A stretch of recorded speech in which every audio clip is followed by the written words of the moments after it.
Apologize for the lack of space and lack of sandwiches. More people showed up than we were expecting.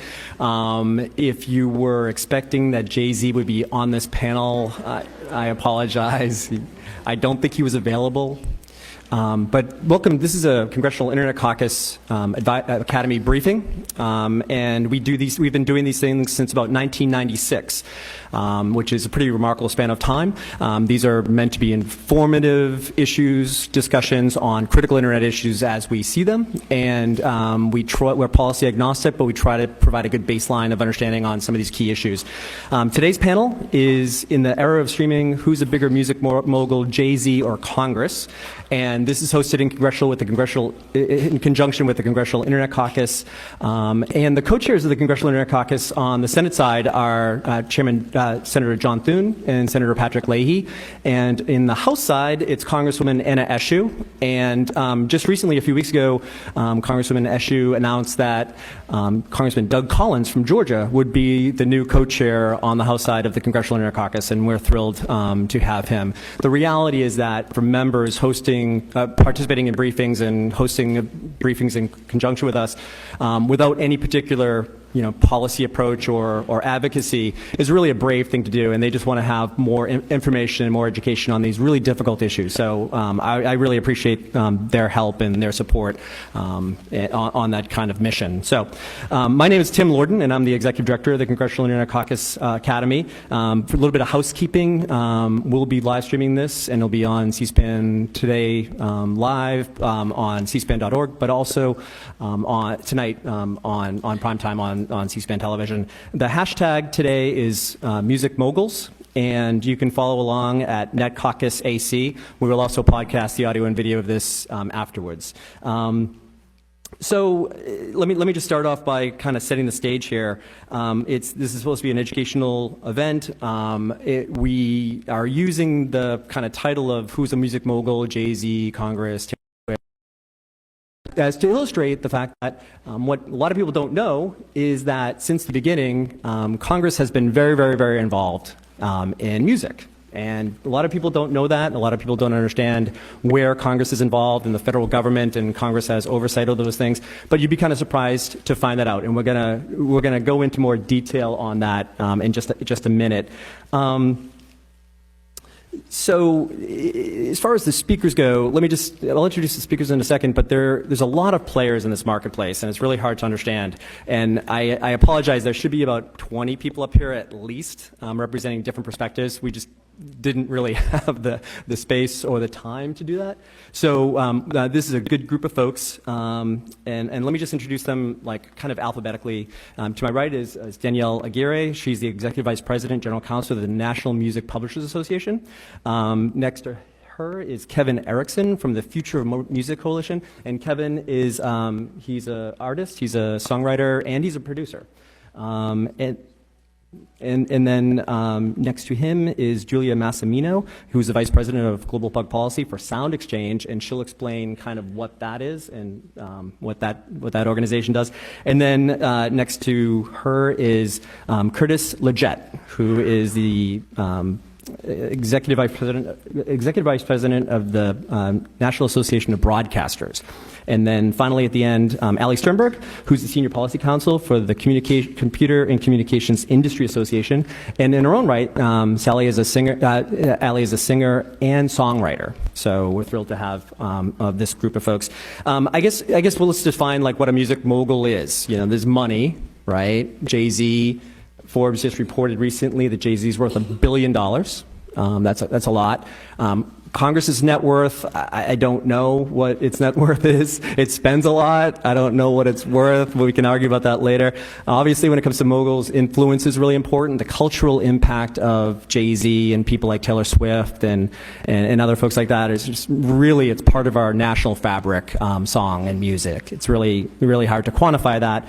But I think for the purposes of this panel, we'll probably talk about like your power to control your creativity and your music. And I think that's kind of where it gets a little bit interesting, where over the course of the last 2 centuries, Congress has tried to get involved to be a part of how musicians get compensated, how they can control their copyright, and that's really the heart of what we're talking about as a music mogul, like who can control music and the like. So just to go way back, like 200,000 years, since the beginning of the species, song and music has been such an important part of who we are as human beings. It's been around to tell stories, to tell our history, to inspire us.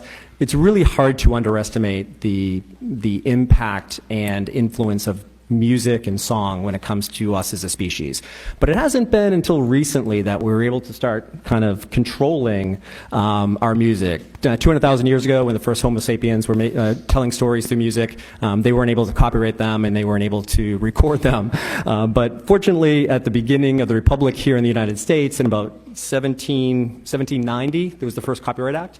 And during that time, Congress actually gave a copyright for the composition, the notes, and the lyrics of the music that somebody would write. And that was in 1790.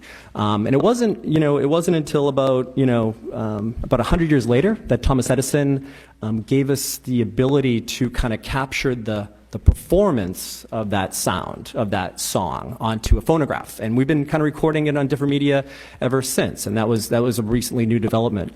And then finally, over the last century or so, we created new ways to kind of take that sound recording of that music and transmit it to larger audiences.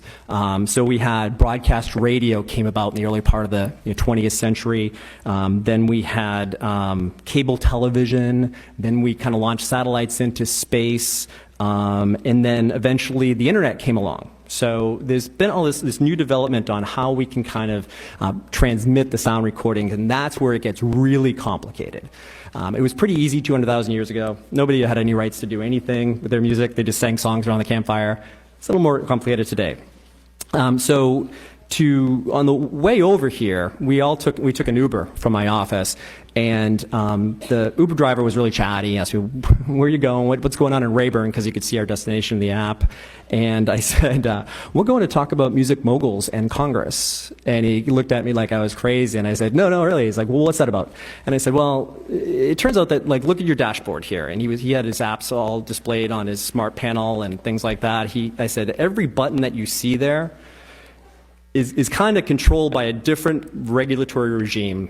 And artists and songwriters and music publishers are compensated probably differently depending on the button you push. So let's say you were going to play I'm All About That Bass by Meghan Trainor, right? And let's say we had that one song and you were to play that, if you could, on every single button you had. The composition for that would be very different for each one of those services. You have a button that's, for instance, he had a Spotify app on his dashboard, and that's what we would call interactive music streaming. It means you can actually specify which songs you want to listen to, whether it's Meghan Trainor or whether it's Justin Bieber. You can actually make your playlist. Then there was a Pandora app on his dashboard, and that's what we call non-interactive streaming. Kind of streams to you. You can't kind of control it. Maybe you can like fast forward it, or I don't like that song, but basically you get what you get. It just keeps coming at you, right? And then there's another button that was his, I think he had his iTunes playlist. So the music that he downloaded, he was able to play his entire playlist. And that's kind of on a different regime, because that's actually songs that has a copy of and he's stored on his car computer. And then then there's the FM button. So if you were to press it and get really lucky and Meghan Trainor comes on, that's the same song, but that's over the broadcast airwaves that Curtis's people run, and it kind of comes into your car with a tuner. It's analog, and you just kind of tune your dial to it, and it catches that analog transmission, and that's a different rate. I think I've kind of captured his entire dashboard. I might have missed one. I'm not going to talk about satellite. Then there's a Sirius XM satellite radio button, and that's regulated a little bit differently too. We're not going to talk about cable because it's kind of hard to drive with a cable attached to your car, but basically that's kind of it. That's kind of he looked at me like I was nuts, but it's actually true. Like, and we don't think about that when we walk down the street or get in our car and listen to music. We just listen to it. We don't really give it much thought. But behind the scenes, Congress is heavily involved. And to kind of flesh this out a little bit more on who the players are in the space, so we have a better understanding, let me just go to Kevin Erickson, who's going to kind of like lay out like who the players are, who they are, and what the copyrights are involved in this. Well, so last year as I was running around the Hill working on the Music Modernization Act, I had enough staffers say, oh, this is so complicated, can you explain it to me like I'm 5? And so I got some puppets. And so like, this is Sally, the songwriter. Sally, the songwriter, she comes up with notes and lyrics, and she can write those notes and lyrics down on paper. She's written this really great song. And so to market that song, to bring it out to the marketplace, to potentially get TV and movie syncs, but also just get it out to audiences, she partners with a publisher. So let's see. So we've got a publisher here. And so the publisher's job is to, she's very good at her job. She helps get that out to audiences and gets it, she can potentially approach recording artists to see if they want to record that song. Do you want to hold your constituent here? I've got a hat for her.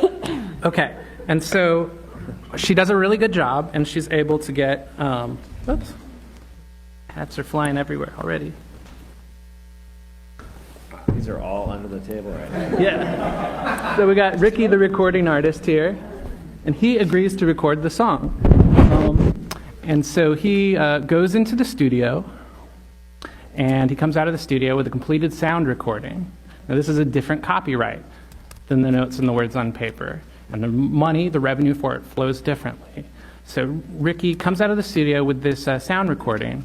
Now, hold on to Ricky there. Ricky's losing his hat. Ricky partners with a record label. The record label helps Ricky market that sound recording. Now, often they fund the sound recording, and so they own the master for the sound recording. They own the intellectual property right embedded in that sound recording. I want you to notice that their hats, can you hold two of them? Yeah, of course. I want you to notice that their hats are different colors here because we've got two sound recordings. Red hats here, those are the notes and the words, the musical composition. These teal hats, those are the sound recording. The performance is captured by microphones to a magnetic tape or to an audio file in the recording studio. When you think through licensing, it's really helpful to think through these two copyrights separately because the licensing and compensation works differently for each one. Money from the composition goes to Sally and the publisher. Money from the sound recording goes to Ricky, the recording artist, and the record label. In most cases, a company that wants to use music has to arrange a license for both the composition and the sound recording. They have to make sure that both Sally and Ricky get paid. There is one big exception with terrestrial radio, and I'm sure we'll get to that. Now, sometimes a single person will play multiple roles. For example, Sally may decide, I'm really talented, I'm going to choose to record my own song, and I'm actually comfortable publishing it and releasing it commercially myself. So she's going to act as her own publisher and record label. So she would be wearing all four of these hats. But in that case, it's still helpful in understanding how the licensing works to think through each one of those revenue streams differently, think through each one of those roles. Alternatively, sometimes a lot of people work together to create a musical composition. So you might have 10 different songwriters working together to write a song with 10 different publishers representing them. And it's important to create systems that ensure that all of those folks get whatever money they've earned in those circumstances. So Congress's role then has a lot to do with determining how much, if anything, each of these four puppets gets paid and how the money gets to them. This also means that Congress has a role in determining what kind of music services exist, what their offerings are, how much they cost, and whether they have any special obligations to the listening public in terms of localism, diversity, user privacy, consumer disclosures about sponsorship. Congress can do this sometimes directly and then sometimes in their oversight role over the federal agencies that have jurisdiction. And then as new technologies are adopted, there are new ways that music gets to listeners. Tim mentioned that music licensing works different ways for different kinds of services, and that has meant new laws that set up systems that make sure that the money goes where it's supposed to go. So like performing rights organizations like ASCAP and BMI. I'm ASCAP and BMI, I go around to different kinds of services. I collect money from them. And look, red hat. So I take that money and I pay Sally the songwriter and I pay the publisher. Those first really were set up in the early days of radio. Now we have 4 major performing rights organizations on the composition side: ASCAP, BMI, CSAC, and GMR. And then later on, Julia will talk more about this, but SoundExchange was set up. So teal hat. SoundExchange's job is to pay these guys, the artist and the label. There you go. Let you have your hat. And then most recently, as part of the Music Modernization Act, a new body called the MLC was set up, and when that's fully operational, their job will be to collect mechanical royalties in the digital space from services like Spotify, Apple Music. And these will be paid to the publisher, and then the publisher in turn will pay the songwriter. I think that's good. Okay. That's a good start. That is a good start. Okay, and I one of the, thank you, Kevin. I was a little nervous about that, but that was great. Just hold them. I think one of the things I mentioned, that there are a lot of people that are not represented up there, and it's a huge oversight that we don't have a performance rights organization up here, a PRO. As Kevin mentioned, that's either ASCAP or BMI, and there's 2 other ones, like the acronyms for which I can't remember. But basically, can someone I'll maybe have Danielle explain at some point why they came into existence. But right now, let's just go to Ali really quickly to kind of like elaborate on the sound recording side. I think recently you might have heard that Taylor Swift had been upset that her first 4 albums, the sound recordings, the masters, had left her control. So maybe Ali, you can explain like what that means, and Kevin just had the tape of a fictional sound recording there. So Ali. Yeah, so I'm happy to follow up on Kevin's presentation. So as Kevin mentioned, there are the 2 copyrights. There's the composition musical work, which is it's the songwriter writes a song. They have the musical work copyright once it's fixed in sheet music or in a recording. And that often, as he showed kind of all the different intermediaries that help license out the different rights. And then there's the sound recording side, which is the artist and the label, that kind of side. But one thing that we haven't really discussed yet is that in addition to music copyright is really complicated. So in addition to copyright is often described as a bundle of rights. So if you're the copyright owner, you get the exclusive right to do a bunch of different things. There's the right to reproduce, right to distribute, right to publicly perform, right to publicly display, right to prepare derivative works. Those are the main ones. So a lot of what we're going to be talking about today is just the public performance part of it. Private performance, if you're singing in the shower, you don't have to worry about copyright, that's fine. But the public performance part is a lot of what Kevin was explaining, how these various different entities will help license out these rights to the services in order to make sure that the artist is getting compensated. Another thing we're not getting into as much today is that this also affects any place where music is played. So that's both restaurants and bars that have just the radio or Spotify or Pandora or other services playing in there.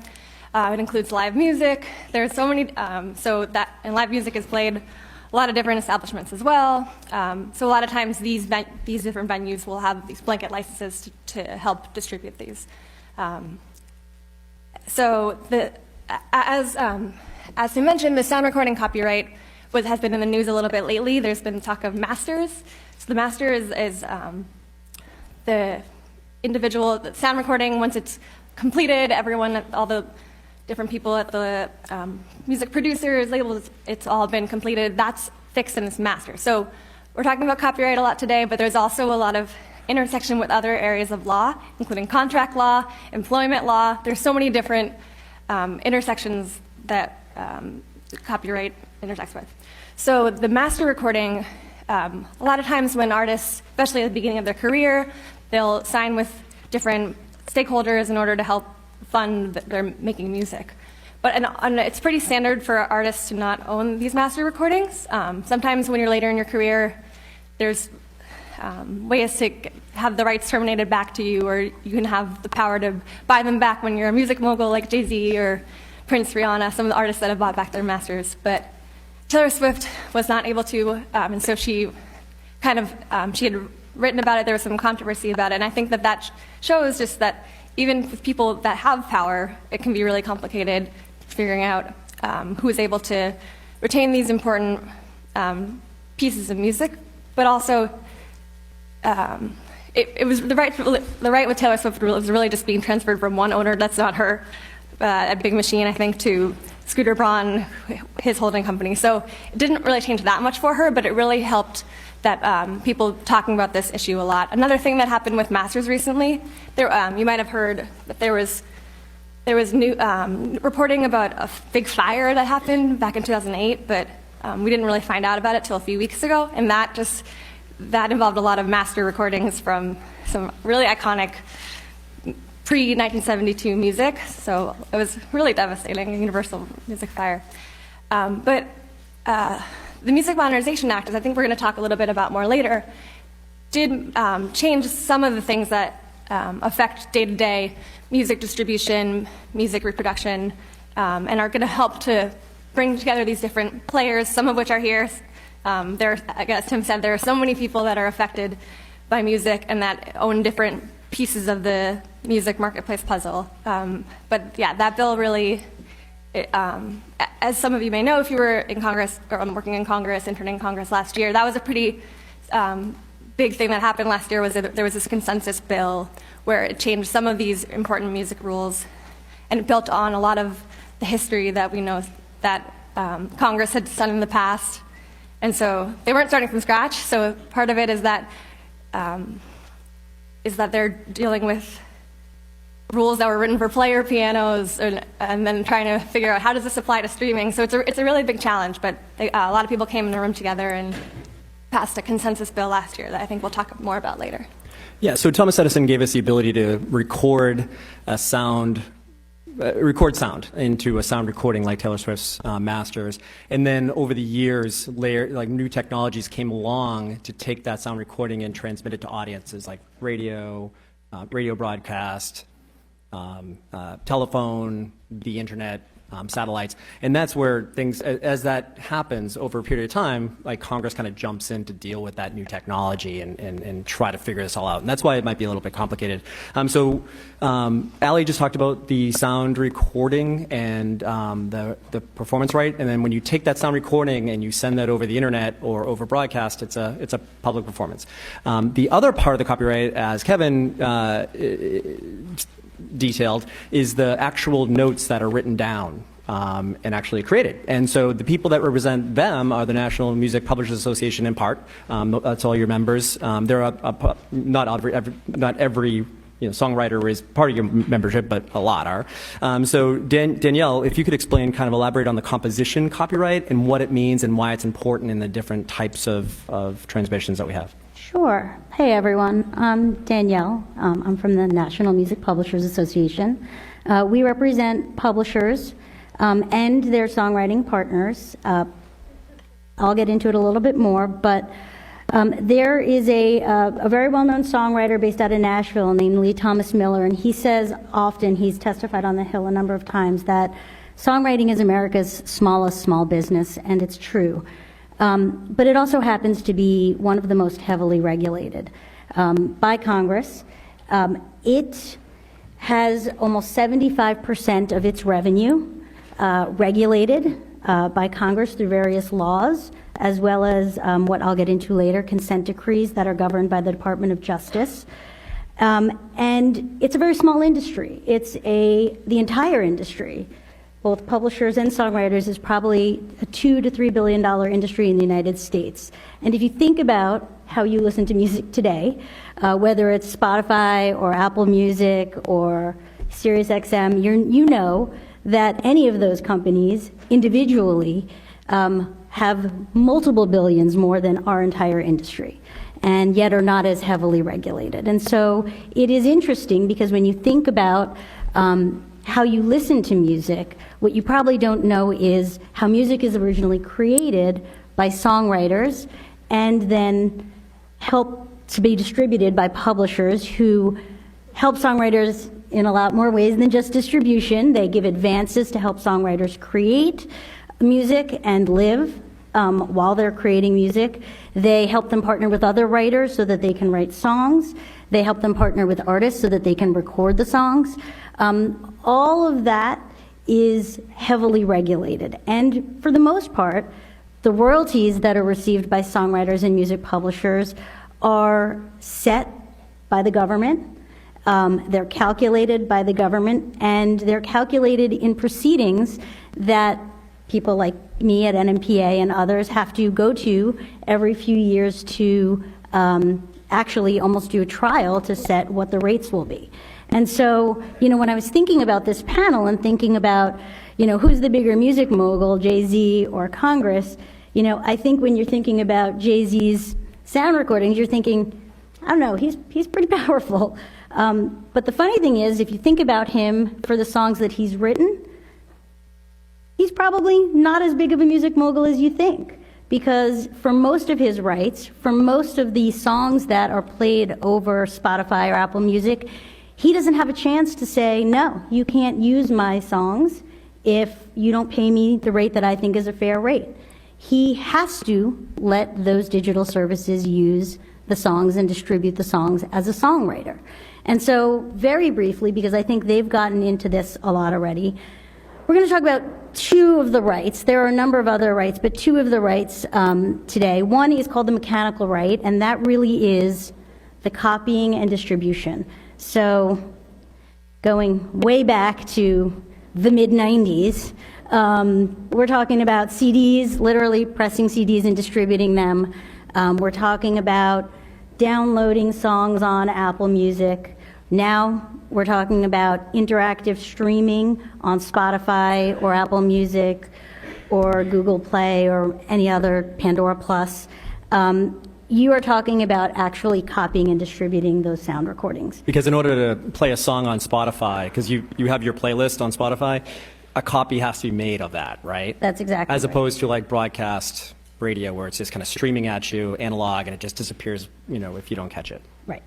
And so the mechanical right was first set in 1909, as Ali said, for player piano rolls. And up until recently, probably actually worked fairly well.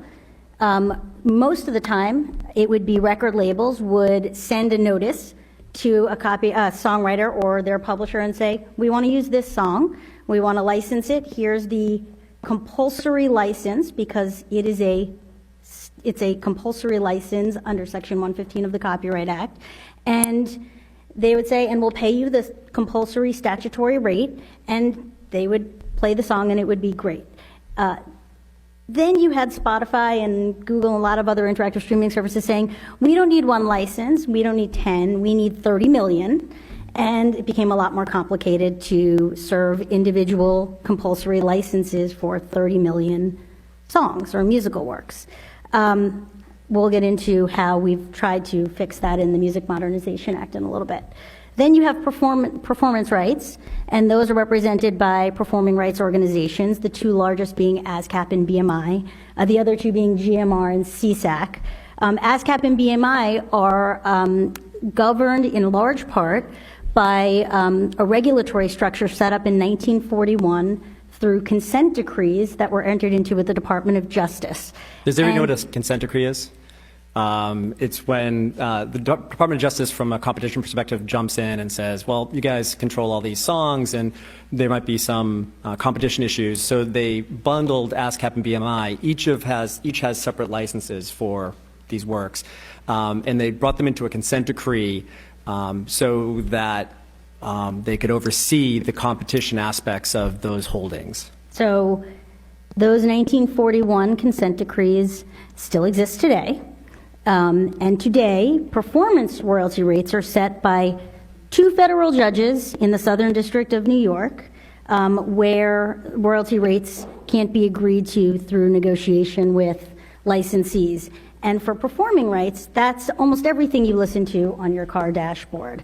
That is interactive streaming services, that is Pandora, it's XM Sirius, it's almost everything. That implicates a performance right for which songwriters get paid. So I don't know if you want me to stop there. That's good. And I think I apologize for not having a performance rights organization up here like ASCAP BMI. I think they would articulate it as, and I hope I don't misstate this, is that in a lot of ways musicians, when it comes to their rights, they could go around individually. Like Jay-Z could write a song, and he could go around individually to every one of the, how many broadcast radio stations are there, Curtis? 14,000. Jay-Z could go all of them and try to negotiate a contract with them, and then he could go to all the other different venues that are playing his music and try to negotiate a rate. But it's like, I think Jay-Z decided he was going to join ASCAP. I believe he's a member of ASCAP, and that they kind of do that for him. And that's kind of why those performance rights organizations exist, because Jay-Z kind of wants to focus on the art and not negotiating with every broadcaster. Curtis? And I think what's important to state about all of this is you're hearing this is unquestionably a complicated landscape, and it's further complicated by the fact that sort of each segment of the landscape is treated differently. A lot of it has to do with historical anachronisms. You've got Congress having a hand in one piece, as Danielle points out. You've got a Justice Department consent decree that governs the public performance right with musical works. But I think if you step back from it, what you are looking at is this, that you have a lot of rights holders in this space. And as a broadcaster, a streaming service, a restaurant, a bar, any one of whom is publicly performing music and is subject to either one or both of the copyrights and the need to secure permissions under, as ascribed by law, it is just incomprehensible as to how any licensee would do that. And from the rights holder's perspective, there's a real policy interest in ensuring that it is not just going to be the rights holder that's affiliated with a major record label or a major music publisher who is able to get their music out into the ecosystem, but you want everyone to have that access. So for better or for worse, the different areas of this law are really put together to attempt to enable efficient, pro-competitive licensing from the licensee side, but also the ability of rights holders to get their music out there in a world where you're talking about millions of works, millions of rights, and this could easily, I think, skew into a landscape that is dominated by major players. And luckily, that's not what we have for the most part in the music space in this country. Said eloquently by somebody whose members are not regulated as heavily as ours. So I would disagree with that. Every station in this country has to go to the FCC and get a license before we can even go and say we're open for business. So I'm not sure that there is an industry in this country more regulated than television and radio broadcast. All right, Curtis, let me, before I get there, since this is the Congressional Internet Caucus, let's talk about the Internet. In 1995, which was a year before the Congressional Internet Caucus was created, it was before the landmark Telecommunications Act of 1996, which actually really didn't mention much of the Internet. There was something called the Digital Performance Right in Sound Recordings Act of 1995. And as Ali kind of said, and following up on Kevin, there really wasn't a copyright for the the performance of the sound recording. But Congress kind of stepped in 1995 to deal with some of these digital issues, right, and digital streaming. streaming. And when I say streaming, kind of like the Pandora model or the cable music model, where the stream just comes to you song after song after song. You kind of pick a genre, maybe, but you can't select which playlist what actual songs you want to play. So Julia is very involved, and her organization, SoundExchange, is kind of a function of that act in 1995. And Julia, if you could explain what that act did and how your organization came into being. Sure. So we're going back because I love the way that Kevin laid this out, because it really is, you have to remember that there are two separate copyrights. So SoundExchange works was created at our founding. We were about making sure that artists and their record labels were compensated for the use of their sound recordings. I was going to start talking about the 1995, these two laws were passed, one in 1995 and one in 1998, by saying we're really going into ancient history. But when Tim started talking about his Uber and saying 200,000 years ago, I realized that this isn't that much ancient history, but it feels like it now. Because in 1990, if you think about the music services that were popping up and music being distributed over the internet in 1995 and in 1998 were really different landscape and really different players than we have now. So in 1995, sound recordings were the only performable copyrighted work that did not have a performance right in U.S. law. So that means that at that time, Ricky, the recording artist, and his label didn't have a right to be paid when their sound recording was played, whether that was over the radio or over a digital music service. So just for perspective, the kinds of works that did have a performance right and do have a performance right: musical compositions, motion pictures, dramatic works, plays, literary works, and pantomimes and choreographic works. Pantomimes have a performance right under U.S. copyright law, but sound recordings did not. And so in 1995, members of Congress were hearing about new digital music technologies like satellite and cable music services, and the reality that those distribution of music over those services was likely and was already disrupting the ability of recording artists and record labels' ability to recoup their creative investments and their work. So right at that moment, that they were making returns on their investments in that work through physical sales, through CD sales, and so Congress stepped in at that point and created a new framework. And that new framework came in the Digital Performance Right and Sound Recordings Act of 1995 and the Digital Millennium Copyright Act of 1998, or the DMCA. And so those two laws did a lot of things in U.S. copyright law, but since Tim's asking me to talk about SoundExchange and treatment of sound recordings, I'm going to talk about four things that those two huge laws did.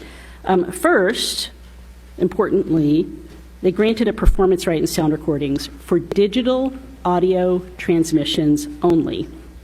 So not the full performance right that musical compositions enjoy, but only for digital audio transmissions. So that means performances or plays on digital music services, satellite music services, cable music, so the stations that are way at the top of your cable, on your cable box, if you have a cable box still, webcasting services like Pandora, satellite radio, I would say like SiriusXM, but it is in the United States only SiriusXM, and also Curtis's constituents, FM radio stations that simulcast online. So when they simulcast digitally, yes, the radio, okay. Right. So if I am sitting at my desktop listening, as I did when I first moved to Washington, D.C., and I listened to my favorite radio station from home in Texas, that's what we're talking about. I wish you would still do that. I don't think that I don't still do that. I'm not going to give a shout out to the station, but you know.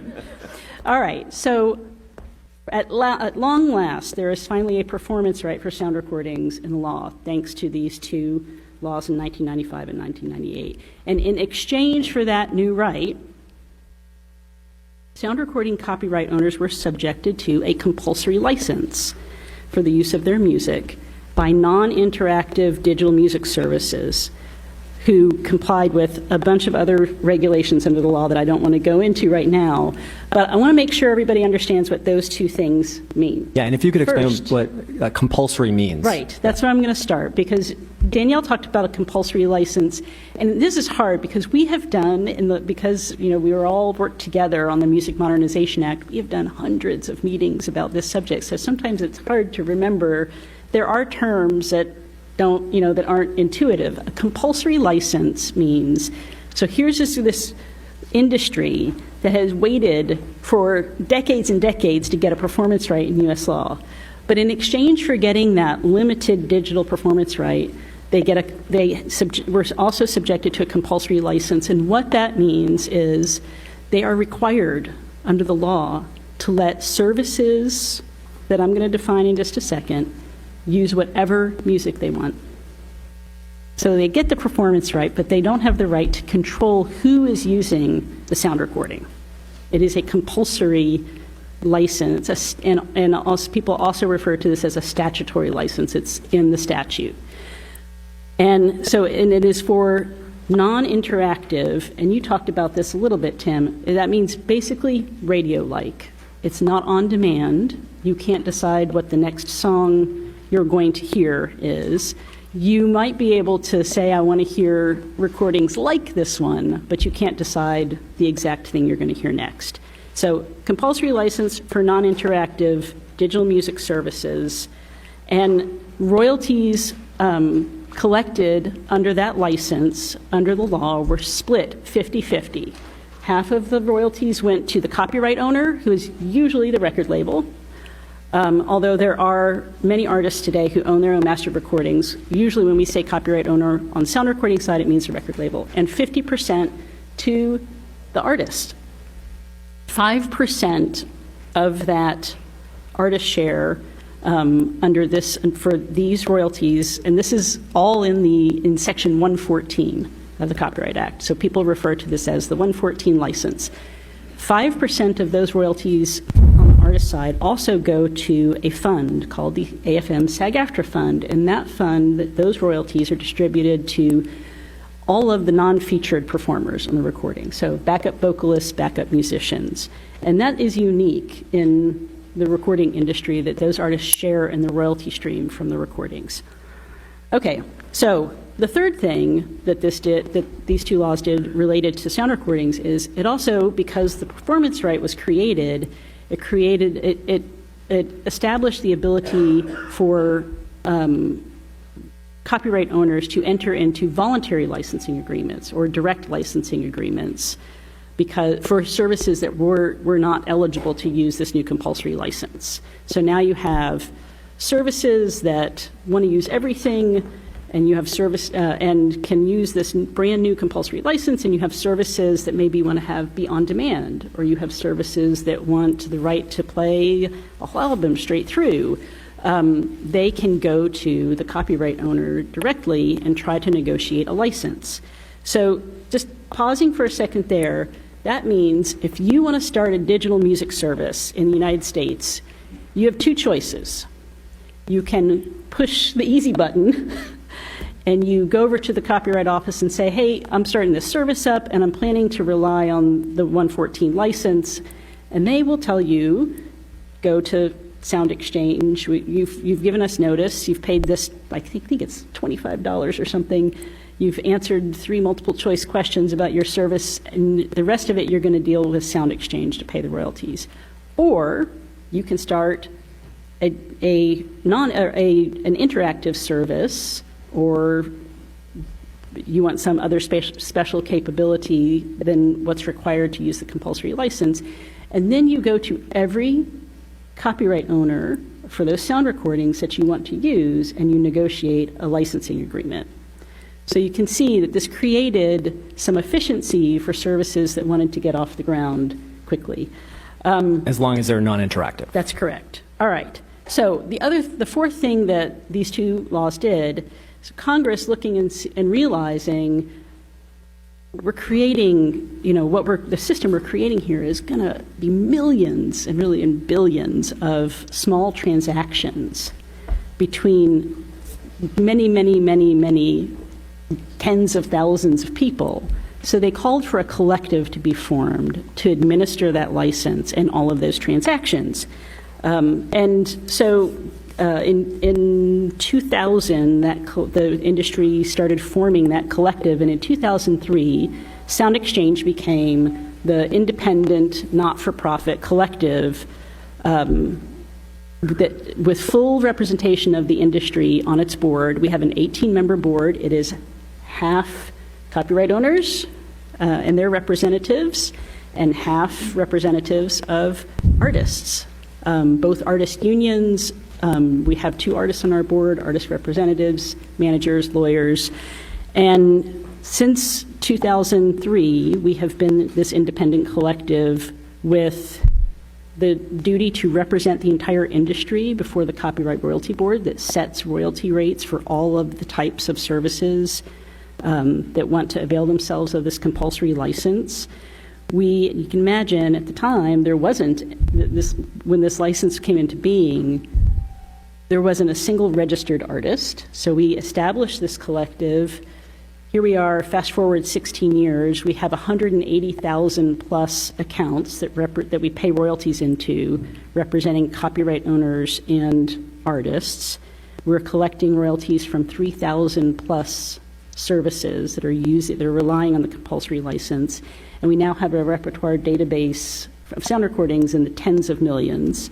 And we also administer some of those direct licensing agreements because we have built this platform for that purpose. So essentially the statute, the 1995 Digital Performance Rights in Sound Recording Act, in a way created your organization.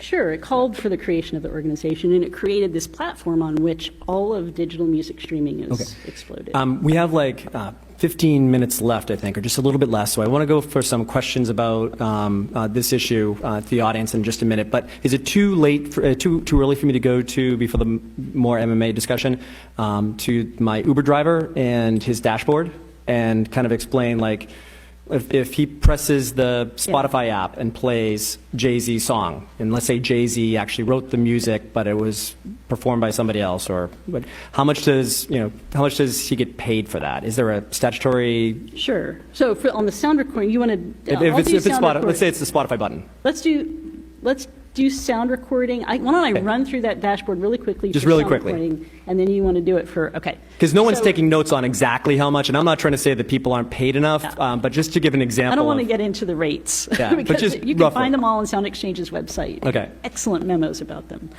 But if you're sitting at this dashboard, and this is where it's going to get fun for Curtis. If you have a car that's newer than mine, and you have a screen like your Uber driver did, it's amazing. And you touch the Pandora button, let's say, you are the artist, Ricky and his label are being paid at a rate set by the Copyright Royalty Board under a standard of fair market value, of a willing buyer, willing seller, which is the closest we can come to fair market value under a government regulated system.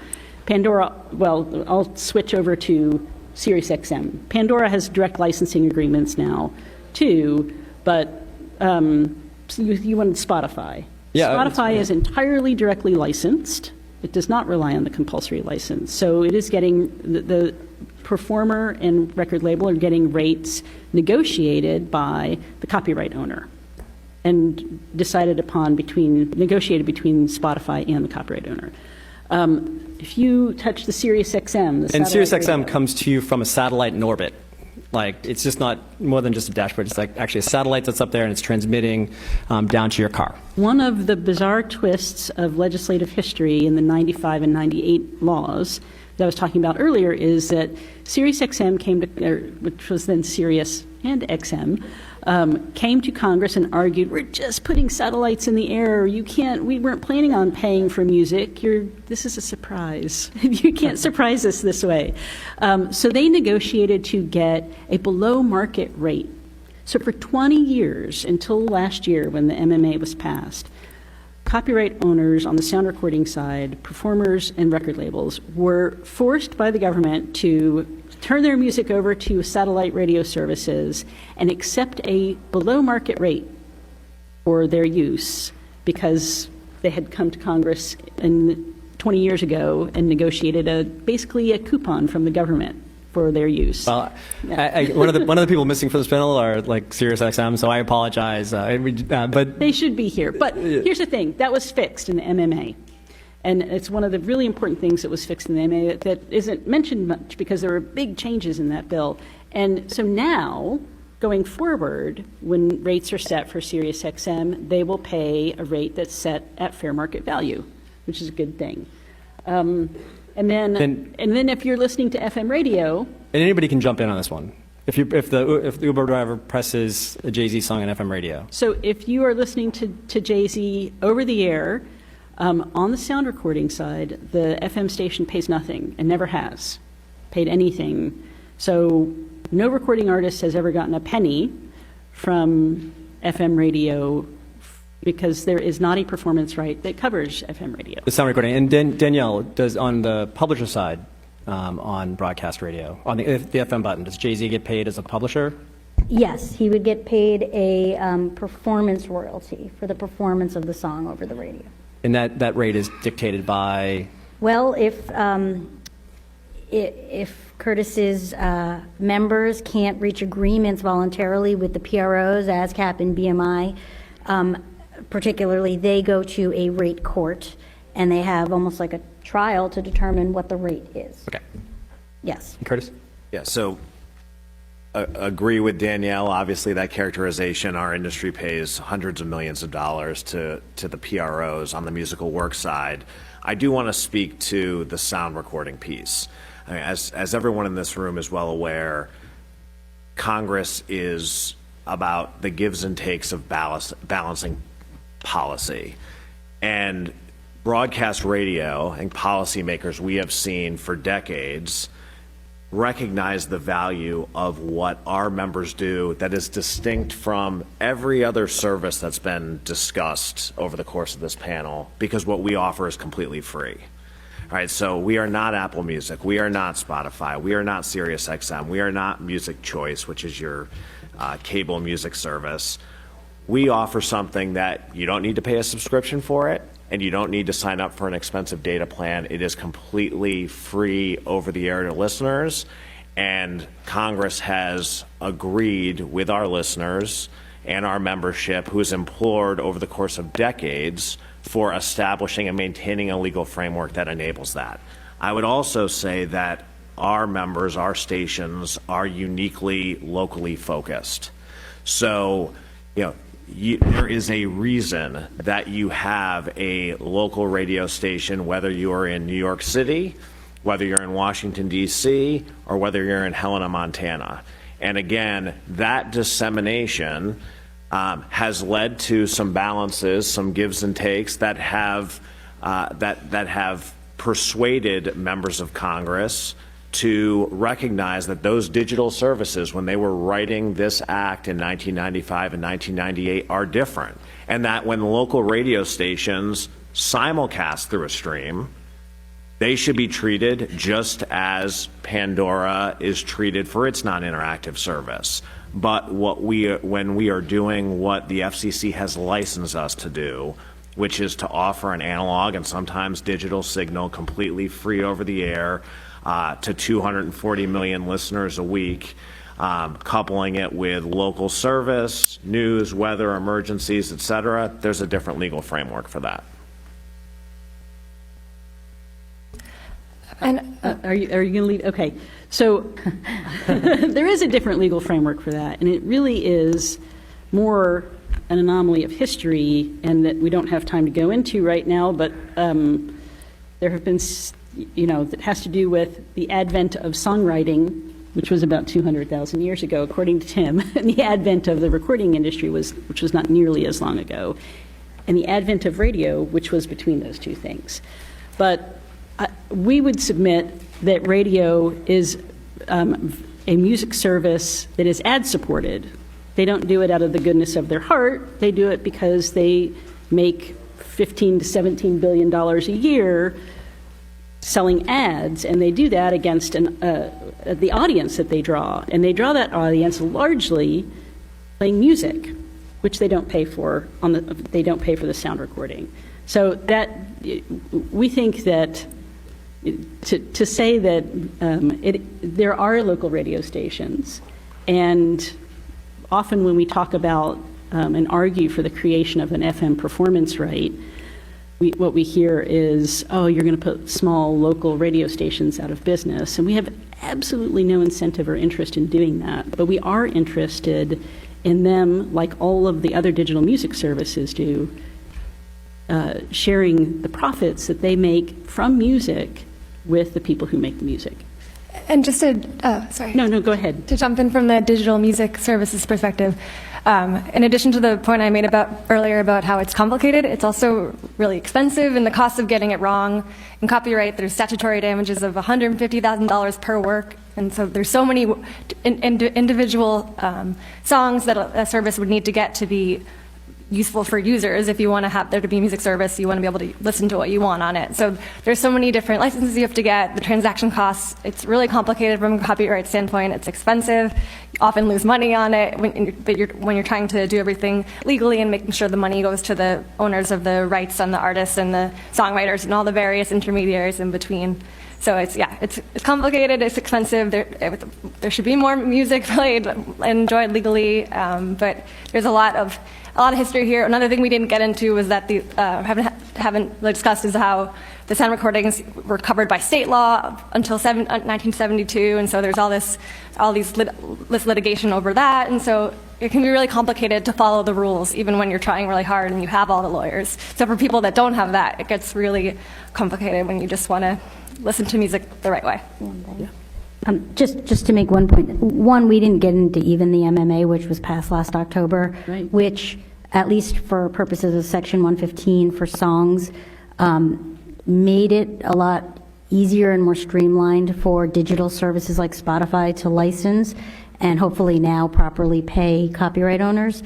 But, let's not forget that we all love music. We all love listening to music, and some of you out here may be creators and make your own music, either as songwriters or as recording artists, but that those creations are copyrighted, and if you can't license properly, you don't have to use music.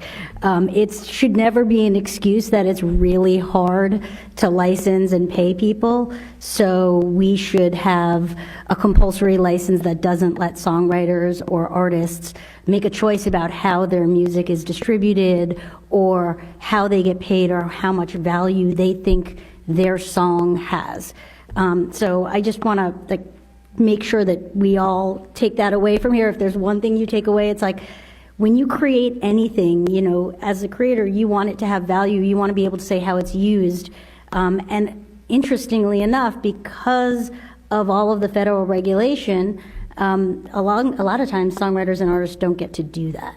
So that's obviously Danielle's perspective, or an organizational perspective. We just tried to get a little bit of understanding of how this all works. And every time you listen to a song, depending on how you're listening to it, it's probably regulated a little bit differently. And that's something that Congress is involved in and will probably be involved in coming up in the next couple of years as well. Let me just ask one question from the audience, if we can, and then I'm going to go back to the panel and ask who's more powerful as a music mogul, Jay-Z or Congress? So if you have any question, if you have a burning question on something you didn't understand or something you want their perspective on, please raise your hand. The fellow in the back from C-SPAN has a microphone. No questions? We explained everything. By the way, in order to understand this stuff, you'd have to have 4-credit course in college to understand this stuff. And the economics of the rate setting, you need a PhD in economics to understand the rate setting. So if you don't understand it, don't worry. But we wanted to give you a better understanding. So let me go back to the question about like who's more of a music mogul, like Jay-Z or Congress, when it comes to control over music and how this all works. Anybody have any perspective on that?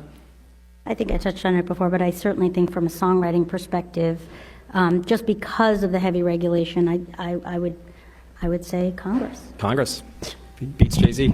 I mean, I would say that Mogul is kind of an outdated way of thinking about it. These Moguls are sort of, historically, they make the investments and they create a lot of new value. And I think a lot of the problems in music right now come from private equity. You know, they're the ones really driving consolidation in so many parts of the industry, including radio, and driving them away from the local focus that they'd had historically towards a place where they're playing the same homogenous playlists in every city. You know, they don't necessarily have artists or songwriters or other workers in mind, but they don't necessarily have to have the public interest in mind, or cultural diversity, or the sustainability of all of our precious cultural traditions. So I think that's what the real power comes from: creators and Congress working together to create a future that works for all of us. Julia? I like the way that you put that, Kevin. I think in as much in the space and at the level that the Carter family creates and puts music out there, what they have control over, they're clearly in control. But there is a lot that Congress does to control their ability to make money from their own work, and that's kind of the unfinished business. So I would say Beyonce. I was going to say that. I'll still say Jay-Z, just simply because of the absolute level of success. But I'll also say that Jay-Z and artists/songwriters of that caliber are the exception. And there is no doubt that as you look at this ecosystem, and we talked about it from, you know, the services, broadcasters, streaming, et cetera, but all the way down the chain, from the performing rights organization to the publisher to the songwriter on one side, on the musical work side, and then from, you know, to SoundExchange, the label, and the artist on the sound recording side. The creator is undoubtedly the last one to be compensated in this chain. And that is something that I think, as policymakers, is worth taking a look at. It's just the balance of interests all the way through the distribution chain. It is easily simplified as to service versus creator, but the reality is there are a lot of parts of this ecosystem. Some of them are dated. Many of them provide value in a lot of different ways, but there's no doubt that you have market power issues at different parts of the distribution chain. You have you know, a lot of complication. You've got creators signing away rights at very, very early ages. So I think there's a lot for Congress to look at here. But I also want to just sign on to everyone's comments that, you know, if you're involved in this business, if you're in this audience, it's because you love music. We are all for ensuring that the most music is out there and consumable by the public in any variety of ways of forms, and look forward to just having discussions as an industry with any of you if your bosses are interested in taking a closer look at this. Yeah, so on the premise of the question, I appreciate, you know, Kevin challenging the premise. But as I look at it, you know, Congress is in a relationship with two other entities, like the judiciary and the executive office of the president. Jay-Z's in a relationship with Beyonce, and so I think she gets the better part of that one. Also, like, if Congress came together, the House and Senate, and actually, as a resolution, wrote a song. Not that we want to listen to it. There are some good musicians in Congress, though. And they sang a song and they composed it. And Jay-Z did the same thing. It turns out that Congress doesn't have the ability to copyright that song. So, in that one, Jay-Z wins. Is that correct? I believe that's true. Yeah, government can't own copyrights. Yeah. It's under 105 of the copyright. So just Jay-Z's killing it. I want to thank all our panelists, including Sally and Ricky, and everybody else that came and participated. Thanks for coming, and hope to see you again soon. Appreciate it.